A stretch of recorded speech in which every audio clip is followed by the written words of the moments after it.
Hello and welcome to Vert Mode. Today I want to talk about a topic that is discussed all over the internet, which is, do you have to go to college to work as a 3D artist?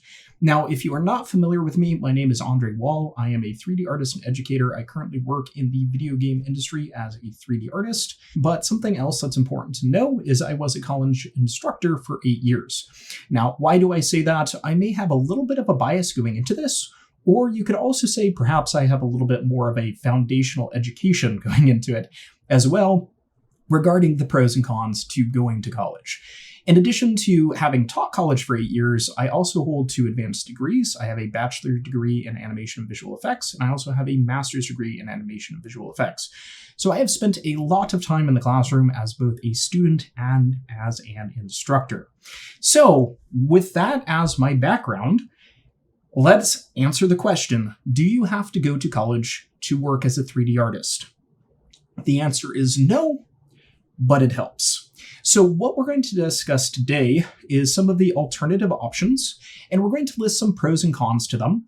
It's not going to be all the pros and cons because there is an endless list and there are plenty I have not thought of, but there are going to be some of the big ones that came to mind immediately from my own experience being a teacher, being a student, and having had conversations with students for many years. In addition to that, we're going to look at the pros and cons of college, and then we're going to wrap things up by talking about what kind of learner is suited for which environment. So let's go ahead and dive in and get started with one of the most obvious ones, which is going to be YouTube. Now, let's answer this real quick. No, and let's go ahead and just place this here and talk about YouTube. So let's go ahead and start out with some of the pros of YouTube. One of the big factors in terms of the pros is obviously it is free. You don't have to pay to access this content. It is free. That's probably why you're here. If you found me by accident or if you are a subscriber, awesome. Thank you. And if you aren't, consider becoming one. Like the video, hit the subscribe button. It'll definitely help the channel out. So free is a big factor. You can't really beat free. All of you in the US know college is expensive and YouTube isn't. So I don't think we need to talk too much about that in terms of a pro. Another pro to YouTube is you can find a lot. You can find a majority of information you are looking for. As a teacher, how did I brush up on subjects? How did I learn new things? Well, the first step is YouTubing. There were a lot of topics I taught that maybe I wasn't so comfortable teaching or maybe needed a refresher on, for example, art history, and YouTube became a great go-to point. So something to be aware of is when you do go to college, a lot of your college instructors are learning from YouTube. So that means you can too. Those are the main benefits to YouTube, is it's free and you can find pretty much anything you're looking for. So let's go ahead and get into the cons. There are quite a few cons, and one of the first ones is you need to know what you are looking for. That's one of the big things about YouTube and YouTube learning is you need to know what you need to know. So what do I mean by that? Well, sharing my own experience as a 3D artist, my introduction to 3D art was in high school in a self-taught class, and I thought I was just going to be this amazing 3D artist. I was going to model things, rig them, animate them, texture them, render them, make a finished movie, add sound to them, and just be the total wizard. And I had no clue there was something called the 3D pipeline. And for some of you who are just learning 3D, that may be a new term for you as well. So I wouldn't have been able to go out there and start researching these things because I wouldn't even know what to look for.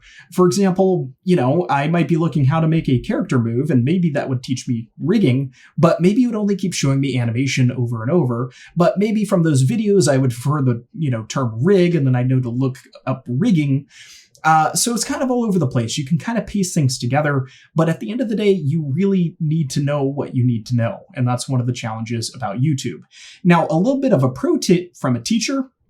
A lot of colleges put their syllabus online for free. If you go and find their course syllabuses, and then you just research the topics in YouTube, that is one of the best ways to get a free college degree. Now, you don't get a degree at the end, but you do get the education. So keep that in mind. A syllabus is gold. It gives you what you need to know, okay? And for those of you going to college, make sure you save your syllabuses or syllabi as a proper term, because years from now, when you're like, oh yeah, I need to learn that thing, what was it called again? That syllabus is going to come in handy. Okay, so that is going to be one of the big ones. You need to know what you need to know. The other big con is accuracy. You don't really have a way to gauge accuracy of the information you're gaining online. There are videos I have seen that do have information that maybe is slightly true, but there's a better way to do it. And that goes for any area in the industry. Even if you go to college, you might still encounter that depending on the type of instructor you have, their skill set. But in general, at least if you go to a school, there is something backing it that says this information is accurate, or at least somewhat accurate. Going into YouTube, you really don't know what kind of information you're getting. And that probably sounds a little bit ironic from someone who has a YouTube channel. But like I mentioned, I do have a base foundation of having been a teacher and hold 2 advanced degrees in the field and work in the field. So there's some credibility there. If you are following a YouTuber who doesn't have that sort of track record, who knows? They might be just showing you their way of doing it, which could work, but there might be a better way. So just be aware of that, is you don't really have a way to gauge the accuracy of information that you find. Now, the next thing is a pathway forward. So what do I mean by that? If you're trying to learn something through YouTube, it can often be hard to find and understand where you need to go next to continue growing and learning the subject. And that's one of the big things when it comes to 3D. I rattled off a whole bunch of different disciplines. Maybe you end up just chasing down one. You know, you want to be a 3D modeler. That's great. But, you know, how do you grow? How do you branch out? What softwares do you need to learn? You might find those as you go, but it's going to be a bit chaotic and bouncing back and forth. And let's say you hit some sort of a plateau or even a pit, plateau where you're not growing, a pit where you're just like, wow, I'm totally lost. You can get lost pretty easily when it comes to YouTube. So those are some of the cons to it. So overall, is YouTube a place where you can start and launch a career? Potentially, but it's not guaranteed. I like to think of YouTube as sort of a hole filler. When you don't know something, it's somewhere you can go to get a digestible tutorial on a specific subject to kind of point you in the right direction for something that you already have an idea of how to do, but now this is going to get you better at doing it. In terms of starting from square one, starting from scratch, I think it's a rough area with YouTube. Now, you can do it. There are people who have done it. So I'm not going to say you can't, but generally you're going to need more support than just YouTube alone. So what would be more support than YouTube? More support than YouTube would be looking into things like online courses. These are going to be more broad than just tutorials. Websites like Udemy and QBrush are a great place to go for learning 3D. We have a course up on Udemy currently for anyone who's looking to get their feet wet and learn 3D animation inside of Maya and also Photoshop, After Effects, and doing some sound editing with Audacity. You can check out our course, Complete 3D Animation Masterclass, Create Animated Shorts. I'll throw a link down to it in the bio, but we designed that course as a launch point for 3D artists who want to come into this, maybe starting completely from scratch. It's designed for intermediates and beginners, and the goal is to get you to an intermediate and advanced level in terms of 3D. You're going to learn the entire 3D pipeline, and you're going to learn how to make your own animated shorts, including audio. So a lot of really great stuff.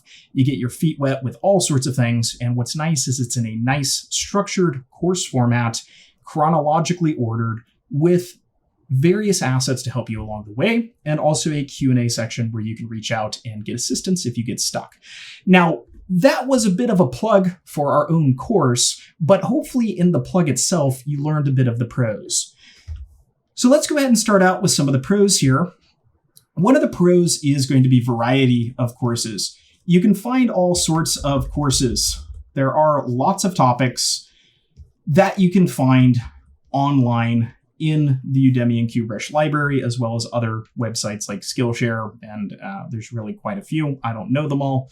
Main ones I like to use are Udemy and QBrush, so I'll stick to those as base. But there are lots of topics you can research, and they tend to go in depth, and they are continuous, so you don't have to chase a constant trail of tutorials or wait weeks on end for a YouTuber to make the next one in a series, or wait all eternity and the next one in the series never shows up. They are there, they are ready, they are structured for you, which is great. Which brings us to another topic, which is structure. They actually have a structure to them. Like I mentioned, they have a chronological order, they have assets for you to use, there's a Q&A section, there's a lot of structure to it that allows you to be directed and know where you're going. There's an outline that helps you keep on track. And also the other thing is there is a portal that you log into that helps you keep on track. So that lets you know how far you're progressing along a course, and it also gives you a finish line to look at. Now, this is one of those little psychological tidbits from the world of education that's kind of interesting. But when we have a finish line that is tangible, something we're working towards, that kind of helps motivate us a bit more than an endless abyss of tutorials. You can know that I am starting here, this is what I'm expected to know, and by the time I get to this point, this is what I'll be able to do. So that's one of the really nice things that a course gives you versus just an endless trail of tutorials. You can't really gauge the beginning of a tutorial journey and the end of journey because it's just endless, and it depends on what you find along the way. So having that clear outline to keep you on track is very useful. And I know I've said this a few times, but Q&A section, you have an ability to interface with the teacher, get your questions answered, and get unstuck. When it comes to YouTube, it's very hard to monitor the comments, and a lot of the comments are just bots. Speaking as a creator early on, I don't have a ton of content at the point of making this video, but almost all the comments I'm getting are individuals trying to sell me something. They're trying to sell me views. They're trying to sell me likes. And you have to sift through all that. Not to mention, there's also a lot of trolls, a lot of toxic things. So as a creator, you lose a lot of attention. You don't really have the ability to say, hey, this is a legitimate question. I should answer this or make a video to address this. Whereas, someone on Udemy, since I'm on there as well, the comment sections aren't that. Someone paid for this course. You're not getting the Q&A section just totally bogged down by bots and trolls. These are people who came here, they paid money because they want to learn the subject. So it's just a little bit of a healthier environment when it comes to Q&A sessions, which is question and answers for anyone who's not familiar with that acronym. So lots of pros, I feel like, for the course side of things. I've taken a lot of courses myself as a disclaimer. I built one as of this recording. That doesn't include the courses I taught over 8 years. I've taught hundreds of courses, but I have built one on Udemy so far, and it was a good experience. And I have taken a lot more than I've built, and I have learned a lot through Udemy, and I highly encourage you to check it out because it is a great website, a great resource for learning. Now let's get into some of the cons to online courses.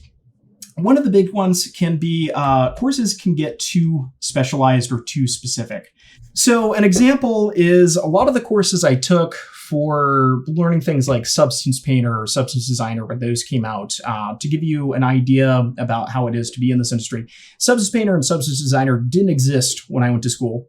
I had to learn those, and Udemy was a great way to learn that. But the courses I took were very specific. It was like, let's make a suitcase using Substance Painter and Maya. Or let's make a suitcase using Substance Painter. So it just goes over the suitcase, doesn't go over modeling, doesn't go over UVs, anything like that. It's just, here's a suitcase, we're going to dive in.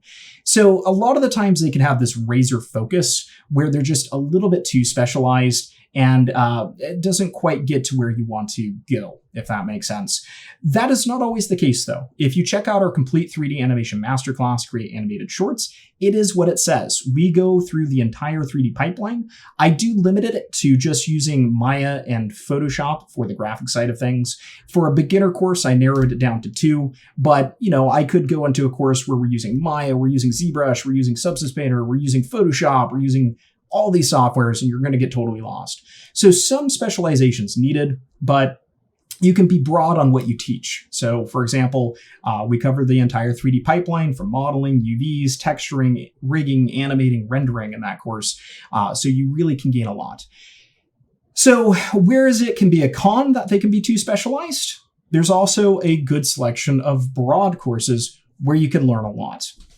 Now, another con that I often run into is going to be the software side of things, which is going to be courses have something you want to learn, but not in the software you want to learn it in. With you being on YouTube and being interested in 3D, you're probably familiar with the software Blender. It is the free software, and it makes up a huge portion of hobbyists in the 3D industry, in particular YouTube and other social media sites. When you get into the professional world, as of right now, that is not the case. The professional world is still largely dominated by Maya when it comes to the video game industry. If we talk about something like ArcViz, you're going to have 3ds Max there.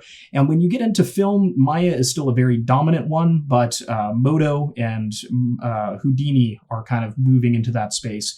What you don't see is Blender. If you guys are interested in why that is, a large portion is tax write-offs. Paying for software is not a big thing for a company because it's a business expense. They get a tax write-off from it. So will Blender ever become massive and mainstream? No. Large companies actually like to pay money for things because they get the tax write-off. It is big in the indie game scene, so I'm not going to knock it there, and it is a great piece of software. But I will also say that it has the market share of courses because a lot of hobbyists are using it. They want to make money. And a lot of people know that that's where a lot of the market is for people. If you're going to target the people paying for software, it's much more narrow than the people who can access free software. So back to the topic here. I often find amazing courses that I would love to learn in packages like Maya, but it's a Blender course. So that is one of the cons that I find to Udemy is often you're not going to find what you want to learn in the software package you want to learn it in. Now, the next thing is going to be content. When you go to Udemy, you have the ability to preview the course and you can get an idea of what the course covers. And some instructors give you more information or less information.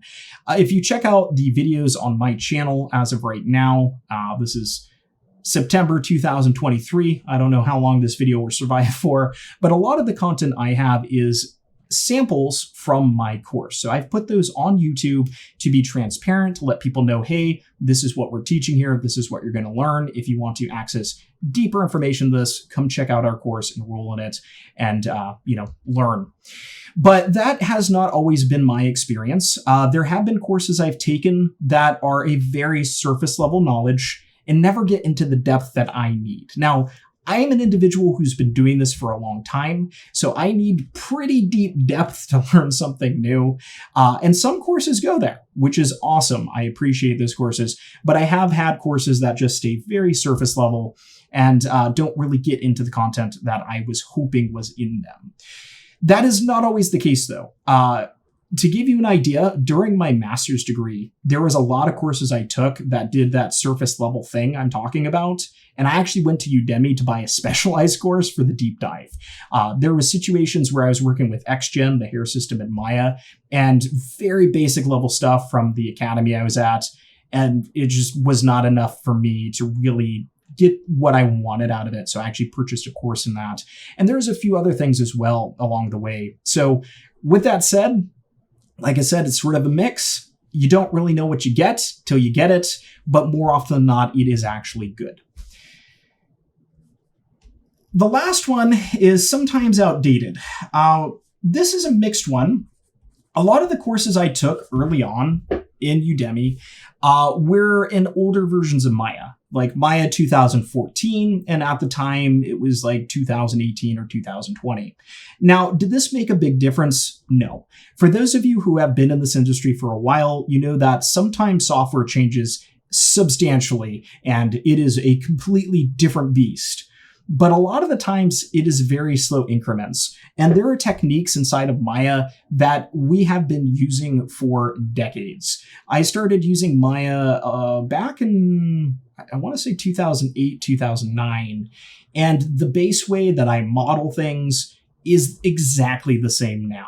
There are some extra tools. There's some easier ways to access it, like the modeling toolkits, but the base premise of edge loops and extrusions and how smoothing works are all the same.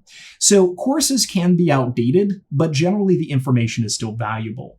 There are some exceptions though. For example, when the industry switched to a PBR workflow, that was a big shift. And we started using PBR and metalness. If you aren't familiar with that, it's how textures are handled. In the past, we used to use a specular workflow, which was sort of approximate and had to be set up per scene. And around 2014, 2016, we made a shift in the industry to a PBR workflow, which stands for physically based rendering, which is a new math algorithm for lighting and materials that revolutionized how we do things in the industry. So texturing is one of those areas where there is the old way and the new way, but there's still a lot of crossover. The way we create texture maps is very similar. The tools we use are very similar. UV layout is very similar. So there's a lot of things that are crossover. Now, speaking to this, things get dated quick. The course I made, the Complete 3D Animation Masterclass Create Animated Shorts, is, I believe, 52 hours of lectures. Now, that is a long time. If you aren't familiar with how long it takes to create something, it takes a lot more than the amount of time the course is to create it, because you have to think of the idea, you have to do the recording, sometimes you have to do multiple takes, then you have to edit the thing. So it took a long time to make a 52-hour course. Maya 2024 just came out, so technically the course is already dated. I'm not going to go back and remake the whole course.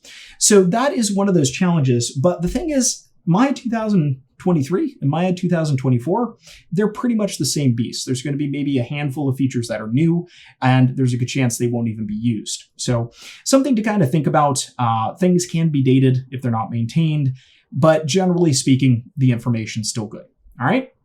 So those are some of the pros and cons to online courses. Hopefully that gives you a good impression. Lots to sift through there. My base response here, just to let you know, is they are good. You can learn a career trade through these courses.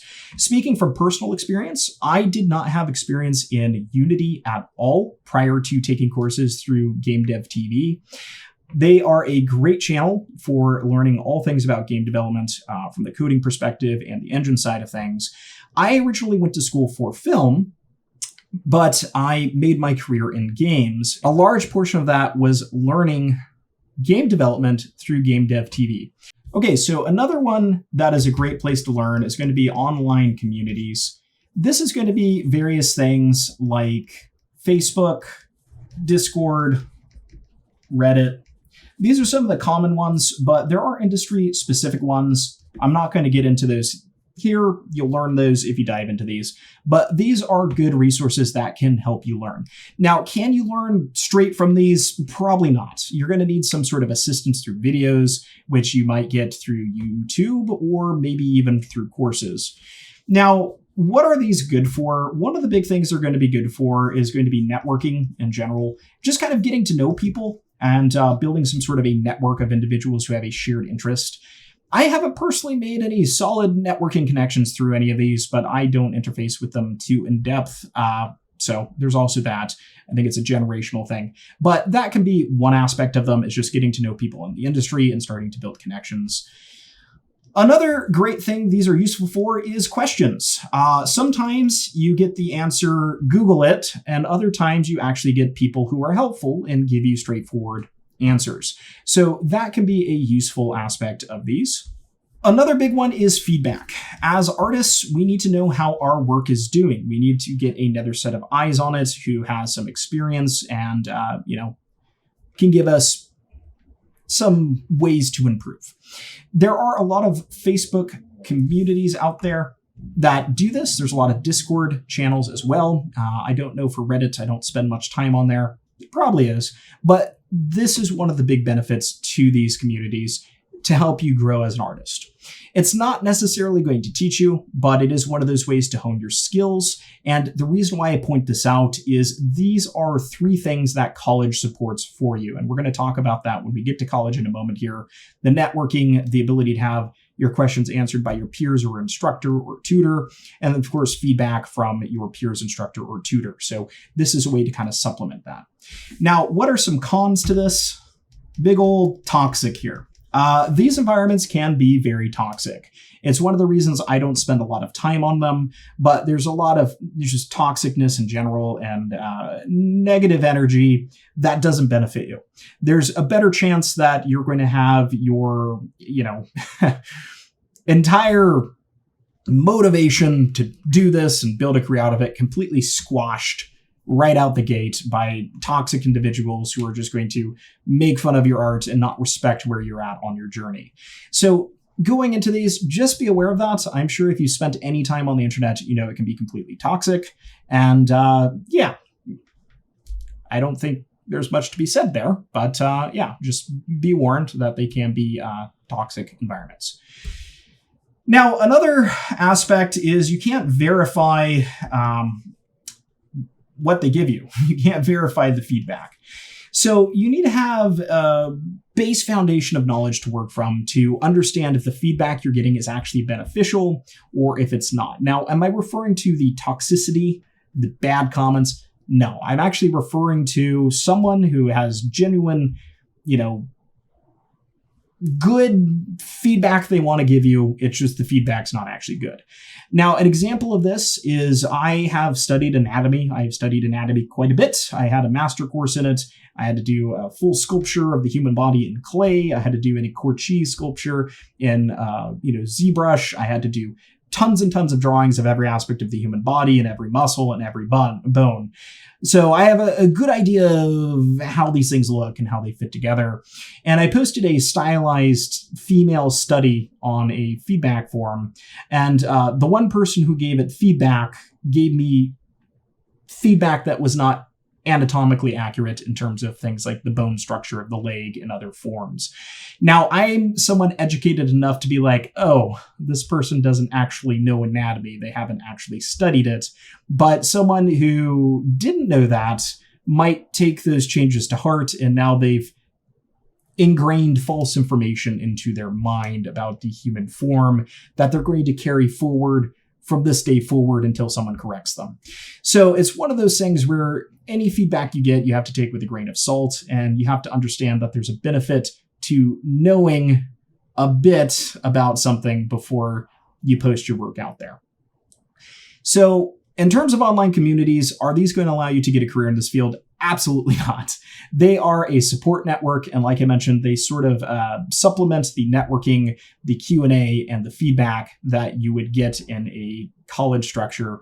But like I mentioned, it can be very toxic. Not everyone's there for your benefit. They're there for their benefits, and the information may or may not be accurate. So those are going to be the three things outside of a traditional college education that I would say you could pursue: YouTube, courses, and social media. All three of these, I would say, work together. You're not going to use just one. And the other thing I will say is, as someone who has completed college, you're still going to do all three of these. These are sort of the core foundation of self-learning in modern society. In the past, really all we had was books and things like workshops and seminars. We still have books, but there's not a lot written when it comes to 3D. The reason why is they get outdated so fast, it's not even worth printing the paper that they are on. In the early days of 3D, that is how we learned. I started learning Maya in a book that was 5 years older than the version I was learning in. It's still a good book. I still have it, but most of the things in it are obsolete. There are still some good information, but you need to be educated enough to know which is good, which is outdated, which at this point, if you're just beginning, you don't. So books aren't really a pathway for this field outside of learning maybe traditional art techniques like color theory and composition. Seminars are still around. You can go to conventions like the CTN Expo. You can still go to SIGGRAPH, and you can still go to things like GDC to get that experience, to network, to get to meet people in the industry, go to job fairs, and also go to workshops. The problem is workshops are generally extremely specialized. So you're someone already working in the industry, and they are very expensive. The tickets for these events can range from $500 to $3,000, and a lot of the times the tickets doesn't even include the courses. The classes cost extra at a lot of them. So you're basically looking at the price of a semester of college anyway, just to attend a single workshop. So yeah, I would say that these seminars and conferences, it's not really the great way to go. Those two are paired with the traditional college structure. Okay, so let's go ahead and talk a bit about college now that we have gotten this out of the way. Going into this, I want to just lay down the disclaimer again. I was a college instructor for 8 years, and I also hold 2 advanced degrees in this field, a bachelor degree in animation visual effects and a master's degree in animation and visual effects. With that said, I have a lot of time in the classroom, both as teacher and student, so I can give you good feedback regarding these in terms of the pros and cons. So let's go ahead and get into the pros of college to begin with, which is going to be an interesting range. One of the biggest ones is going to be accountability. So what is accountability? Accountability is when you have something holding you to doing something. So for example, for those of you who live in America and maybe are in the younger generation, you have your rent, you have a mortgage if you're a bit older. And what happens if you don't pay that? Well, you probably get kicked out of wherever you're living. That's built-in accountability. You have something saying, hey, you got to do this. Now, college does that through tuition as one aspect. If you can't pay, you can't continue. So that makes it so you're investing, and it gives you motivation that, hey, I just paid $3,000 for this semester. I should probably do the darn course I paid for. Not everyone does that. There is a surprisingly amount of individuals who pay tuition and never show up. I can tell you that from a teaching experience. Different at all schools, but it blows my mind. It blows the mind of my colleagues too. But that is one factor in terms of accountability. The other aspect of accountability is things like grades. You have to try and do good to get a certain GPA to continue through school. If you're doing tutorials and you're doing online courses, there's none of that. If you don't do good, who cares? If you just go, good enough, there's nothing holding you to a higher level of accountability. The other aspect is you are accountable to show up. There's attendance. There is an instructor waiting for you somewhere, who's going to greet you and see you and notice if you're not there. If you're doing self-learning through YouTube or courses, there's a good chance it's not going to be noticed. So that's one of the big pros of college is you're essentially paying for accountability. You're paying for someone to hold you accountable to say, hey, let's get you learning this. The next one is going to be networking. I mentioned networking through social media, but networking through college is one of the biggest things. And colleges like the Ivy League schools like Stanford, they actually host all of their courses online. You can go find all of Stanford courses online. You can learn whatever you want. Now, you might be thinking, wow, that's amazing. What's up with that? And the answer is college really isn't about learning. I had an instructor in college tell me that the point of college isn't to learn, it is to learn how to learn. And that is one of the key factors of college is you understand how to learn things that you never knew after you finish it. And that's really the key takeaway. But there's a lot of other key takeaways as well. When you go to an Ivy League school, one of the biggest things is networking. Now, what is networking? Networking is getting connected with people who are going to connect you to more people who are going to help you start a career. I have limited success with networking through my college experiences. I have benefited more people than my network has benefited me, which is probably good for them. And I guess maybe puts me in a good place reputation-wise. But, I didn't have an amazing career launch because of people I talked to. However, I do have people I met that I would have never met had I never gone down that route. And there are still colleagues that I reach out to. Sometimes I have a question and I lean on them and get help from them. Sometimes I get job leads from them. And sometimes, they just help out in other ways. For example, being a teacher, I needed guest speakers. Well, there you go. I know someone in the industry. I can go and find a guest speaker because I met them, because I took a course from them, or I took a course with them. Okay. So networking is a big benefit. You can still get that through online courses and through social media outside of going to a college. But one of the big things is networking. And if any of you are looking to go into games, for example, a good college to go to for networking is DigiPen. They're located in Washington State, and they actually share a building with Nintendo of America. So that's an excellent example of what I mean. That's going to hook you up with some great connections. Now, there is a gray area here. Networking can be limited if you are not going physically in person. What do I mean? There's a lot of online school options. Your network's going to be a bit limited there because you're going to probably have smaller class sizes. You're not going to get to know your classmates as well. You're not going to get to know your instructors as well. So can you still network? Absolutely. I met a lot of individuals during my master's degree, which I did remote, that I still talk to today. More so than when I attended in person, which is kind of weird. But just be aware, it is a mixed experience. It's not guaranteed. And you should look into the reputation of the school before going to it to gauge this. Like I mentioned, a school like DigiPen, super well known in the video game industry. If you go there, that's like the Ivy League school of video games. Now, another pro to college is going to be broader career opportunities. This should probably have a little bit of an asterisk by it. The reason why is accreditation matters. So one of the things I want to talk to you guys briefly on if you are going down the college route is accreditation.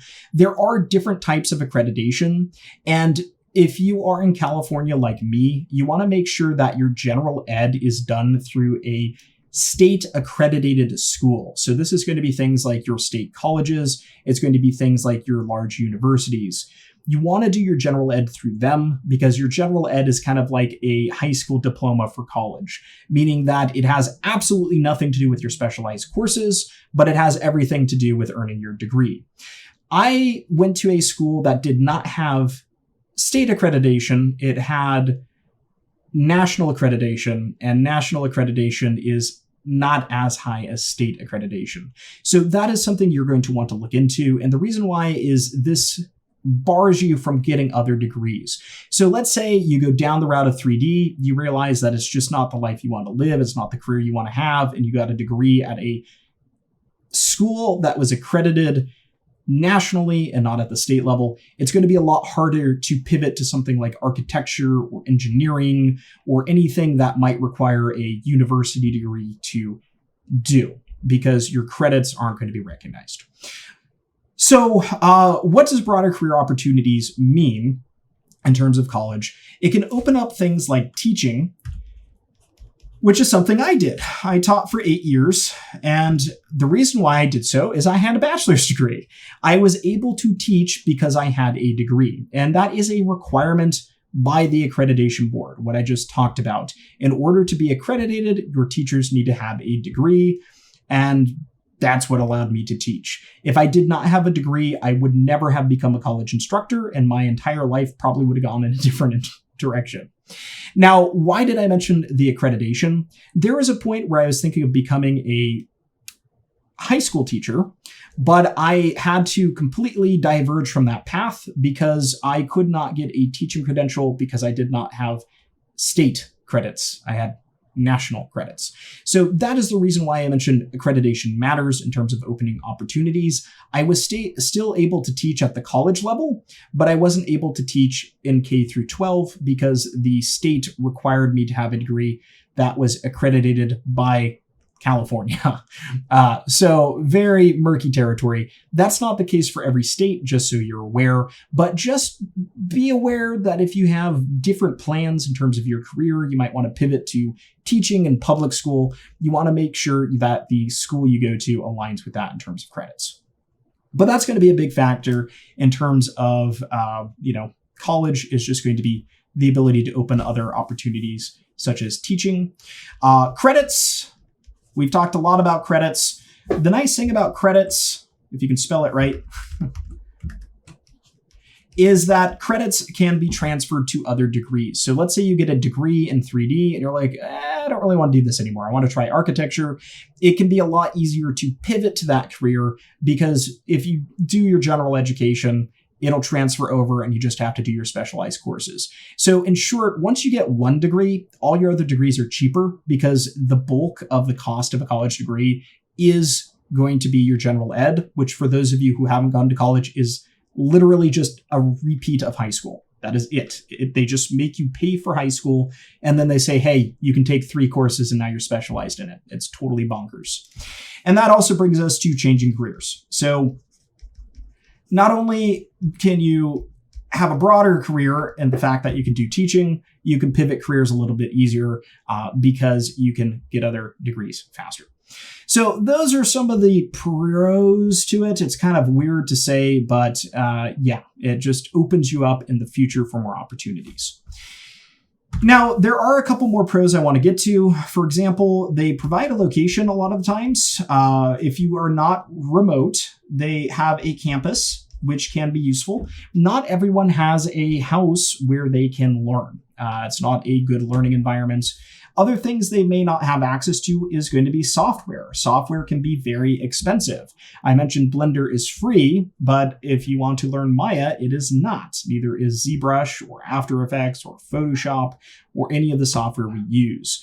So one of the benefits is that the college will provide that. Along with that is going to be equipment. One of the biggest things I notice as someone working in this field and someone who has kids is when I go over to other people's house, like the friends of my kids, they don't have computers. I have 4 computers in this room right now. I have more computers in my room than they have in the entirety of their house and maybe in the entirety of their whole family. So it's not common to have computers in the house anymore. A lot of the times we have phones, we have tablets, so we don't necessarily have the equipment we need. The other thing is it can take a lot to run this software. So you need to have good equipment, and generally colleges will have equipment that is capable of doing what you need to do. So it will provide these things for you. And that in itself is a lot of money, just right there, handed to you, included in your tuition, which is nice. Now, the last one is kind of a weird one, but it can be free if you live in America and, of course, if you live in other countries. College has a weird system. I received help from my parents going through college. I could not have done it otherwise. My wife, on the other hand, went to college completely free through financial aid. So we have 2 different stories and, interesting end results. So you can go to college for free. Now, this is often connected to finances. If you are an individual in the middle class, congratulations, you get no help. That is where I fell. The only help I was going to get is from scholarships and through my parents. I got a few scholarships, but most of the other funding came through my parents. My wife had an interesting situation where her dad passed away, which set her income to 0, and she qualified to get financial aid through that. If you are in the wealthy bracket, college is just a tax write-off for your parents. They don't care. And if you are in the lower class, you don't have a lot of money, then you can go to school for free. The main thing you need to do is you need to stay on top of the financial aid. You need to get your FAFSA in and filled out right away because the money is sort of a first come, first served basis. So you got to be very punctual with that, but you absolutely can go to college for free in America, which is something maybe a lot of people don't know. So just be aware that there are pros and cons to it. It can be expensive, but it can also be free. Kind of interesting. Which brings us to some of the cons. So let's go ahead and get over here into the cons of college, which is obviously cost. For a vast majority of people, cost is going to be the biggest prohibitive factor. And it is scary seeing your bank account hit 0. But there are ways to kind of mitigate this. Like I mentioned, you can get scholarships, you can get financial aid, and ironically, the poorer you are, the more well off you are when it comes to college in general and financial aid. Like I mentioned, where it really hurts is if you're part of the middle class, and if you're wealthier, it doesn't really matter. Like I mentioned, it's a tax write-off. Now, there are some other things you can think of. When you go to college, you are pressured to be a full-time student. You're pressured to take on a full workload. But what I want to tell you is that only matters if you need to finish quick and if you need to qualify for financial aid or loans. If I had to go back and do it all again and I didn't have financial support from my parents and I had the knowledge I have now, I would take one class a semester because the longer you're in school, the better. You have a broader support network. You take more time to learn it, more time to master it. And there's a lot of benefits. You gain access to software longer. You get student discounts longer, all sorts of things. So if you do want to go down the route of college and you don't mind it taking longer, you can consider taking one course at a time, working a part-time job so you can actually pay for that course and just taking longer to finish it. It's not really a race at the end of the day. And a lot of the times you don't even need to finish your degree. You just need to make a connection along the way that is going to give you an opportunity. So if you think of it like fishing, right, you can be someone who puts their rod in the water, pulls it out real quick, hoping they're going to get a bite. That's kind of taking as many courses and going through it as fast as you can. Or you could be the person who casts a line and just lets it sit till they get a bite. That's kind of the idea of taking it slow.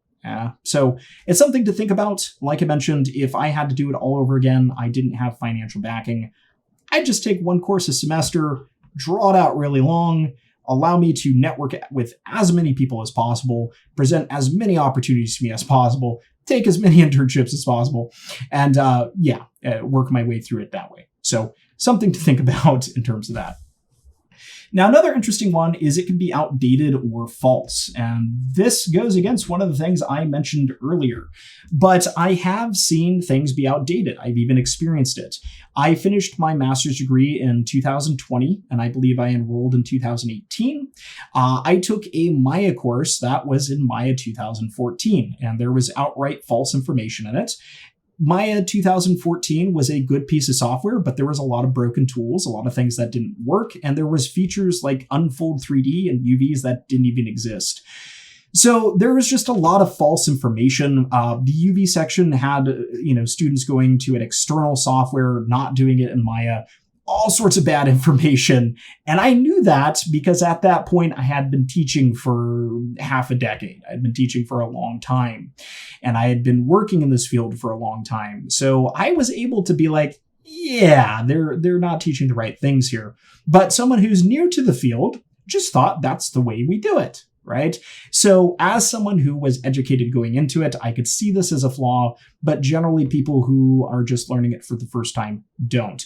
And there are a lot of those. So this is something that I think schools aren't really being held accountable to until maybe after the fact. But this can happen, and it does happen at very big universities. The one I went to is one of those universities. Now, specialized schools like DigiPen have a reputation, and you're probably not going to see this there, as well as other schools like Gnomon, if you guys are familiar with that. Those are two that probably will be on top of it because they have a reputation to protect. But larger universities and even private schools, they don't so much. So just kind of be aware of that. You can have outdated and false information coming from a college, which is really unfortunate. Now, another factor is it can be very slow. If you are a fast learner like me, you might get bored in your courses and need more. And that's where taking online courses and doing YouTube tutorials is excellent. But college can be very slow to progress, very slow to learn.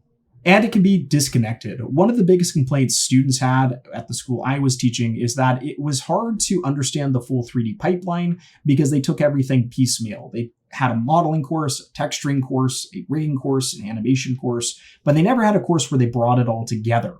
So it can often be slow, disconnected, and that can be one of the downsides of college. Like I mentioned, if you want to get the cost down, you can do it even slower.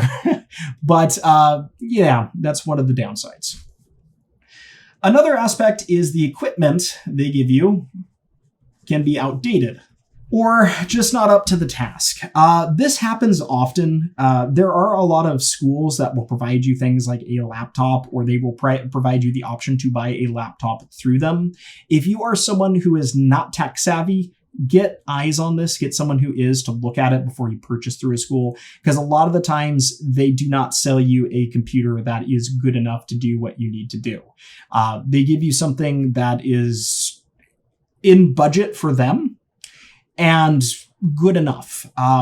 Part of this is because the people who make this decision aren't working in the 3D department. I can speak to that as a fact after having worked and been part of education for quite a while. The decision is made by someone else, and often the model of the computer is designed for the student body, not specifically for the design students. Now, what's cool is some schools do offer an upgrade program, and the school I worked at did, where they sent out gaming laptops to people in the 3D department, opposed to the other departments where they sent a very basic laptop. But you do have to watch out for that. Also, the equipment on campuses can be very outdated and may not allow you to achieve your full potential as an artist. So that's something to be aware of. Ironically, as a teacher, I ran into that. The laptops my student were given were more powerful than my machine. I was working on a machine that was from 2006, and I stopped teaching in 2022, I think. So by the time I stopped teaching, I was using a 16-year-old computer. And it was top-notch for 2006, but not 2016. I actually had a lot of embarrassing situations teaching Unity where the lighting wouldn't load, and my students would tell me, hey, mine loaded fine, and I'd be sitting there like, yeah, this has 15 minutes to go, guys. I think we're going to end class early. So just be aware of that. The equipment can be outdated. Another factor is sometimes they teach the wrong software, and this is becoming more common. Now, what do I mean by wrong software? How can you teach the wrong software? If you are paying the premium of college, you should be getting industry standard software. There is a broad range of industry standard software, though. Maya is one of the cornerstones, but it fluctuates. Like I mentioned, if you're going into the games, Maya is very common, but you will find people using 3ds Max and 3D Coat. That's pretty common in games. And then when you go to the film side of things, Maya is once again very common, but you also see Modo and Houdini creeping in there. There's a whole slew of other ones as well. If we talk about ZBrush, ZBrush is a core foundation of all industries now. There's also Mari, which is pretty niche, but it has some broad use. You have Substance Painter, you have Substance Designer, you have Quixel, you have all sorts of software. You have Unity, you have Unreal. It's hard to say what is being used there. Now, you might notice I didn't say Blender. I talked about Blender earlier. It is a great software. It is being used here and there, but by and large, it is not industry standard. And I will tell you that as someone who has been a longtime 3D user, has used tons of 3D software, Blender is very different from the other softwares, largely because how they decided to use the mouse clicks. I don't know why they did it backwards. They just wanted to be different, but it is not as easy to pick up as some of the other softwares if you are someone already working in the industry, because the other softwares have kind of been built together and aligned together, and Blender's kind of been its own beast in the corner. Now, there's a lot of other ones too, though, that I didn't mention that you may be familiar with. So, for example, when we go to the game engine side of things, I mentioned Unity and Unreal, but there are a ton of other ones out there like Godot. There's another one I think called GameMaker. There's all sorts of different engines. And if you go to a school that's teaching Blender and Godot, and instead of using Photoshop, you're using GIMP or Krita, which are some free alternatives, you're not getting your money's worth. Essentially, that school decided to use free software to cut back on the budget. Now, does that mean that the information's not quality? No. And there are some benefits to it. It is hard to graduate school using, what's the equivalent of probably $10,000 a year in software, and now you don't have access to any of it. So there are benefits to learning free software, but I feel it's important to learn what's being used in the industry if your ultimate goal is to go to school to get a job. It's great to be a hobbyist, but you don't pay, $30,000, $40,000 plus for a piece of paper to be a hobbyist, right? So just kind of be aware of that some do teach the wrong software. And sometimes they're even teaching the right software, but they're just missing something. I know someone who went to a university school and they were teaching Maya, which is great, but they were only teaching Maya. They weren't teaching ZBrush. They weren't teaching Substance Painter. They weren't teaching even Mudbox. They were just teaching Maya. So it's very narrow scope at what 3D is. So sometimes it's the wrong software or not enough software. So those are some of the cons to college. The equipment can be outdated that they provide. The equipment can be outdated that they use. There can be software issues. You can have instructors who are just there for the paycheck. You can have instructors who don't actually know what they're doing. It really kind of is all over the place. So that's the pros and cons of college. So if we were to filter these out and say, what are the big pros? What are the big cons? It really comes down to accountability, networking, and career opportunities, because those are the three things you're going to get regardless of all the other stuff in terms of the education. And one thing I will speak to as someone who has gone to college, as one who has taught college, college really is just the start point. It's going to introduce you to the core foundations of 3D. You're going to have a very broad knowledge. It's not going to be specialized. You're not going to have a good portfolio coming out of it. So does it get you a job? Absolutely not. College does not get you a job. It simply opens doors and builds connections. Okay. So I really want to push that point home. Do you need a college degree to get a job? Not necessarily. And does a college degree get you a job? Absolutely not. What does is hard work and dedication after the fact, and becoming a self-learner after you've gone to college, but being equipped with the ability to answer some of those unknowns that I talked about in things like YouTube, where you don't know what to search. You don't know where to go next, right? So the idea is college kind of forges you into a blade, right? You were an ingot before, you had no potential, you were nothing. Now you're a blade, but you're a dull blade. You are not a blade that can cut through anything. And it's up to you to do the honing and sharpening using other resources like online courses and using things like YouTube and communities to get feedback. Okay, so I want to push that point home that college does not get you a job, it opens up opportunities. Now, I want to close this out by talking about the different pathways in terms of learning. So when we talk about the no, you don't need to go aspect of college, there's two routes that we generally are presenting. There is the self-learner and there is the student. So these are the two paths, and you start here as someone with interest, right? So you can either go that way or you can go that way. Now, what makes a good self-learner? First off, the biggest thing is they know what they need to learn, right? This is one of the big things that I mentioned about the pros of college. You are someone who's already connected to this somehow. You understand the industry vaguely, maybe through your interests or forums, and you know what you want to do. So for example, if you're like, hey, I want to be a 3D modeler for video games, you can find that narrow focus. You can find the communities. You can find the information to go down that route. So you know what you need to learn and you know what you want to learn. That's going to be one of the big things about self-learning. Now, another big factor is going to be extreme self-discipline and accountability. In other words, the only person who is going to say, hey, you need to learn this is you. You are motivated to get up in the morning. You are motivated to sit down for 2+ hours a day and just learn, okay? This is not most people. I'm going to tell you that now. This is a fairly rare breed. So this is one of those big disconnects when we talk about the pros and cons of college. A lot of people just don't have this. Another factor is going to be good at problem solving on their own. So you may be good at problem solving in groups, but when you are self-learning, it is just you. You do not have a teacher you can ask. You do not have a classmate to ask. It is just you. You are going to be problem solving. Now, this means you also have some foundational research skills, and research skills is one of those big things you learn in college through things like the general ed courses. I feel like in this day and age, most people have stronger research skills than they did in the past because we use the internet so much for this particular thing. But it is one of those areas that you need to be aware of. You know, if you get stuck It's on you to pull yourself out of that hole. Now, speaking to some of these other ones, a big factor is going to be dedication. You need to be highly dedicated to this in order to get anywhere as a self-learner. It's kind of along the lines of self-discipline and accountability, but it is a bit different.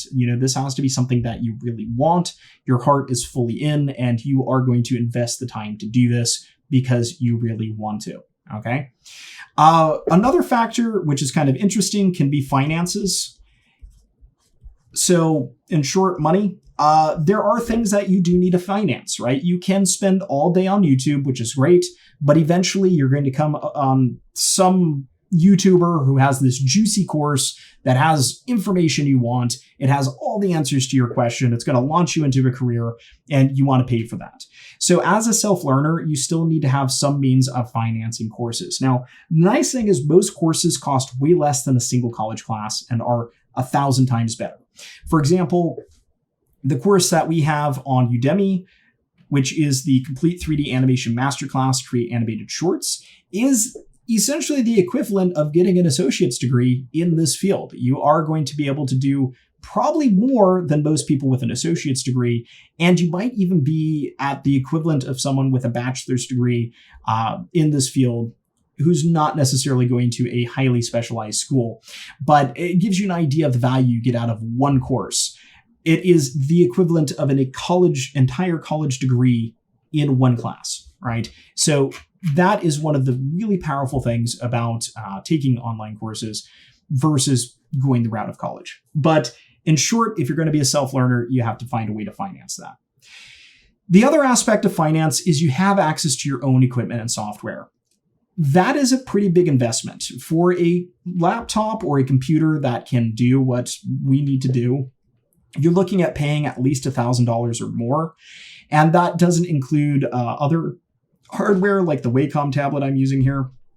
Depending on the side you want, that's another like $500. And software, any sort of software subscriptions you need, which is also more, right? So remember, those are things that are going to potentially be provided for you by a college. Now, let's go ahead and take a look at student, which apparently I used stunt for. Getting ahead of myself here. Student. There we go. So what makes a good student? They don't know. They have no idea. They have no idea of what they need to learn, right? They have no idea. They're just someone interested in the field and they want to learn. They want to learn about it. That's kind of where I was at. Like I mentioned, I had experience in 3D. I knew how to use the software. I had no idea how the industry worked. I didn't know how things got from start to finish. Yes, I made my own animations. Yes, I entered them into film festivals. Yes, I won prizes. Absolutely no clue how the industry did it. I just knew how Andre did it. So that was one of the big things I learned when I went to college, is just the structure of things. Now, another factor is need to be held accountable. This was one of the biggest topics we talked about when I was a teacher. How to help students is really just ways to find accountability to make them more accountable. But if you're the type of person who is not motivated every day to get up and grind and learn and grow and become a master at your craft, you need college. You need someone to say, hey, you should be doing this. So that's one of the big advantages of being a student, is you have a teacher, you have an institution, you have a tuition saying you need to do this.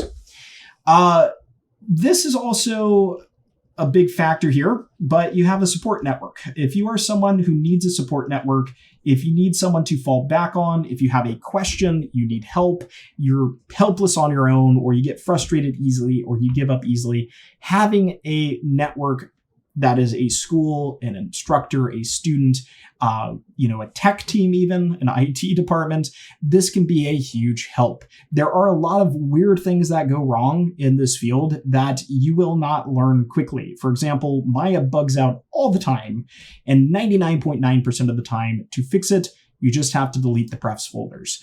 This is something every Maya user knows, but we don't always talk about in classes. We don't talk about how to fix Maya when it's bugging out, and it really doesn't come up till you have a question. Now, if you've never heard about deleting the prefs folder and you've been using Maya for a long time and learning through YouTube, congratulations, you just learned how to fix 99% of your problems. I don't know if there's a lot of videos out there, okay? But just be aware that sometimes having that support network can be very useful. And if you're the type of person who needs support to solve problems, if you're someone who likes to have an individual to ask questions about an assignment on, or what you should be doing, or how to progress your career, all those sorts of things, college is going to be great for you. Another factor is going to be finances, which is kind of funny. But if you, I'll just put it as finances, kind of a broad one. If you don't have your own equipment and software, college will provide those. Now, you can argue that for the cost of college, you could buy your own equipment and software, and you are absolutely correct. The only problem is most software is on a subscription basis. So, it's a continual subscription. Yes, you could buy the software for years, but you also have to make sure you're making the same progress you would if you were in a course using that software. So that is something to kind of think about. But you don't have to provide your own equipment and software. That is generally provided for you. That is a huge benefit financially speaking, which is kind of funny. Another factor is if you can't finance your own courses. We talked about this previously. College can be very expensive, especially if you're in the United States. But with financial aid and scholarships, it can be absolutely free. And I know because I've seen it with my own eyes, but you have to really look into financial aid. You have to get your FAFSA filled out earlier. And, you have to essentially have no income. So there's kind of a double-edged sword there. As a self-learner, if you can finance yourself, you're in a good spot. As a student, ironically, if you can't finance yourself, that's one of your only options. So it's a very strange place to kind of be in, a strange dichotomy. But that's going to be kind of who makes a good self-learner versus who makes a good college student. So hopefully this video kind of helps you sort that out. There are a lot of other factors I also want to mention. This is a very American view. I am someone who lives in America. I have always lived in America. I have gone outside of America for tourism purposes, but not living there.